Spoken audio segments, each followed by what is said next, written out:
Hi ಎಲ್ಲರಿಗೂ ನಮಸ್ಕಾರ. Chiru YouTube ಚಾನಲ್ಗೆ ಸ್ವಾಗತ. ನಾನು ಮಾಡ್ತಾ ಇರುವಂತಹ ರೆಸಿಪಿ ಗಿಣ್ಣು. ಮಾಡಲು ಬೇಕಾಗುವ ಪದಾರ್ಥಗಳು: ಅರ್ಧ ಲೀಟರ್ ಹಾಲು, ಬಿಳಿ ಬೆಲ್ಲ ಕುಟ್ಟಿ ಪುಡಿ ಮಾಡಿಕೊಂಡಿರುವುದು 1 ಕಪ್, ಗಿಣ್ಣದ ಹಾಲು 3/4 ಕಪ್, 1 ಟೇಬಲ್ ಸ್ಪೂನ್ ಏಲಕ್ಕಿ ಪುಡಿ. ಹೇಗೆ ಮಾಡೋದು ಅಂತ ನೋಡೋಣ. ಒಂದು ಪಾತ್ರೆಗೆ ಅರ್ಧ ಲೀಟರ್ ಹಾಲನ್ನು ಹಾಕ್ಕೊಳ್ತಾ ಇದ್ದೀನಿ. ಯಾವುದೇ ರೀತಿಯ ನೀರನ್ನು ಸೇರಿಸ್ತಾ ಇಲ್ಲ. ಹಾಲನ್ನು ಹಾಕೊಂಡ ನಂತರ ಇದಕ್ಕೆ ಕುಟ್ಟಿ ಪುಡಿ ಮಾಡಿರುವಂತಹ ಬೆಲ್ಲನ ಹಾಕ್ಕೊಳ್ತಾ ಇದ್ದೀನಿ. ಸ್ವೀಟ್ ನೋಡಿ ಹಾಕ್ಕೊಳ್ಳಿ. ನಾವು ಬೆಲ್ಲದ ಬದಲು ಸಕ್ಕರೆನಾದರೂ ಯೂಸ್ ಮಾಡ್ಬೋದು. ಬೆಲ್ಲ ಹಾಕೊಂಡ ನಂತರ ನೀಟಾಗಿ ಮಿಕ್ಸ್ ಮಾಡಿಕೊಳ್ಳಬೇಕು. ಯಾವುದೇ ರೀತಿಯ ಬೆಲ್ಲ ಅಡಿಯಲ್ಲಿ ಉಳಿಬಾರ್ದು, ನೀಟಾಗಿ ಅದು ಕರಗಬೇಕು. ಸ್ವೀಟ್ ನೋಡಿ ನೀವು ಮತ್ತೆ ಬೇಕಾದರೆ ಬೆಲ್ಲನ ಹಾಕೋಬೋದು. ಇಲ್ಲಿ ನನಗೆ ಸ್ವೀಟ್ ಬೇಕು ಅನ್ನಿಸ್ತು ಇನ್ನೊಂದು ಸ್ವಲ್ಪ, ಅದಕ್ಕೆ ಬೆಲ್ಲನ ಆ್ಯಡ್ ಮಾಡ್ಕೊಳ್ತಾ ಇದ್ದೀನಿ.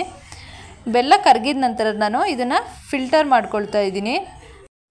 ಬೆಲ್ಲದಲ್ಲಿ ಕಲ್ಲಿರುತ್ತೆ ಅಂತ ಫಿಲ್ಟರ್ ಮಾಡ್ಕೊಂಡಾದಮೇಲೆ ನಾವು ಹಸು ಕರು ಹಾಕಿದ ನಂತರ ಸಿಗುವಂತಹ ಮೊದಲನೇ ಹಾಲಿನಲ್ಲಿ ಈ ಸ್ವೀಟ್ನ ಮಾಡ್ತಾ ಇರೋದು.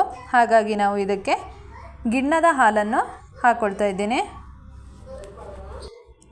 ಇದಕ್ಕೆ ಯಾವುದೇ ಥರದ ನೀರನ್ನು ಯೂಸ್ ಮಾಡಬಾರ್ದು.